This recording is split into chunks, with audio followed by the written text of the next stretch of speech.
अब ड्रैगन बनाएगा नया अफगानिस्तान। तालिबान ने कहा मुल्क चलाने के लिए हम चीन से पैसे लेंगे। वो हमारा सबसे अहम सहयोगी है।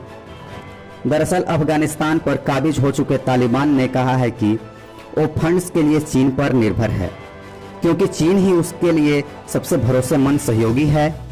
कुछ दिन पहले तालिबान ने नंबर 2 माने जाने वाले मुल्ला अब्दुल गनी बरादर ने बीजिंग का दौरा किया और चीन के विदेश मंत्री से बातचीत की थी। अब इस दौरे का नतीजा तालिबान के गुरुवार को दिए बयान से साफ हो रहा है। अफगानिस्तान में $3 ट्रिलियन करीब 200 लाख करोड़ रुपए खनिज संपदा है, जिस पर दुनिया की फैक्ट्री के तौर पर स्थापित हो चुके चीन की नजर है। तालिबान चीन को भरोसा दिला चुका है कि उइगर मुसलमानों के कट्टरपंथी तत्वों पर नकेल कस कर रखेगा। अफगानिस्तान की जमीन का इस्तेमाल चीन के खिलाफ नहीं किया जा सकेगा। हालांकि तालिबान ने भारत समेत पूरी दुनिया को यह भरोसा दिलाने की कोशिश की है कि अफगानिस्तान की सरजमी का इस्तेमाल किसी मुल्क के खिलाफ नहीं किया जा सकेगा। बदहाल इकोनॉमी से तालिबान परेशान। तालिबान के प्रवक्ता अबीउल्लाह मुजाहिद ने इटली के अखबार ला रिपब्लिका को इंटरव्यू दिया। इसमें उन्होंने तालिबान और चीन के करीबी रिश्तों का खुलासा किया। मुजाहिद ने कहा, अफगानिस्तान की इकोनॉमी बेहद खस्ता हालत में है। हमें मुल्क चलाने के लिए फंड्स की जरूरत है। फिलहाल और शुरुआती तौर पर हम चीन की मदद से आर्थिक हालात सुधारने की कोशिश कर रहे हैं। तालिबान ने 15 अगस्त को काबुल पर फतह करने के साथ ही पूरे मुल्क पर कब्जा कर लिया था। 31 अगस्त तक सभी विदेशी सैनिक अफगानिस्तान छोड़कर चले गए। इसके बाद अफगानिस्तान के तमाम फॉरेन फंड्स को अमेरिका और दूसरे पश्चिमी देशों ने फ्रीज कर दिया। चीन इस मौके का फायदा उठाता दिख रहा है। आखिर क्यों तालिबान को चीन से लगाव है ज्यादा? एक सवाल के जवाब में मुजाहिद ने कहा कि चीन हमारा सबसे भरोसेमंद सहयोगी है। वो हमारे लिए बुनियादी और बेहतरीन अवसर ला रहा है। चीन ने वादा किया है कि वो अफगानिस्तान में इन्वेस्टमेंट करके इसे नए सिरे से तैयार करेगा।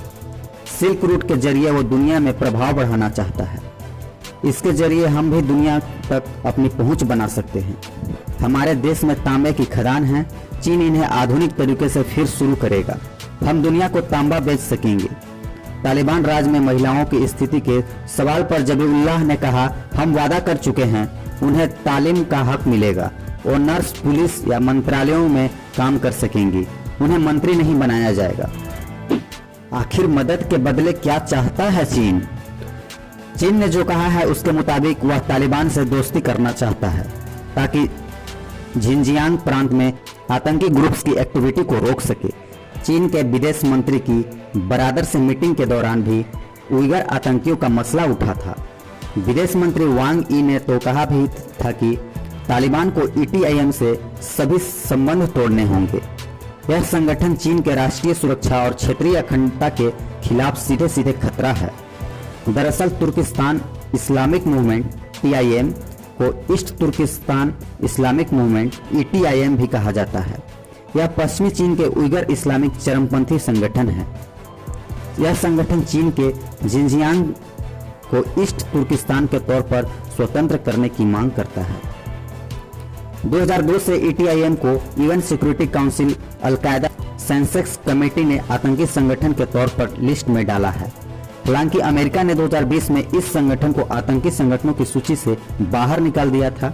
इससे दोनों देशों में ट्रेड वार ने एक अलग ही मोड़ ले लिया। अमेरिका, UK और ईवन ने चीन पर जिंजियांग प्रांत में लोकल मुस्लिम उइगर आबादी के खिलाफ मानवाधिकार उल्लंघन के आरोप लगाए हैं। चीन पर इस समुदाय से बंधुआ मजदूर कराने और कई तरह की पाबंदी लगाने के आरोप हैं। 2000 के दशक से ही ETIM की जड़ें अफगानिस्तान में रही है। उसे तालिबान व अल-कायदा का सपोर्ट कर रहा है। तो उम्मीद है अफगानिस्तान तालिबान के प्रति फंडिंग से संबंधित चीन की मंसूबों के बारे में पता चल गया होगा। अगर वीडियो पसंद आया होगा तो लाइक कीजिएगा और साथ ही साथ चैनल को सब्सक्राइब भी कीजिएगा।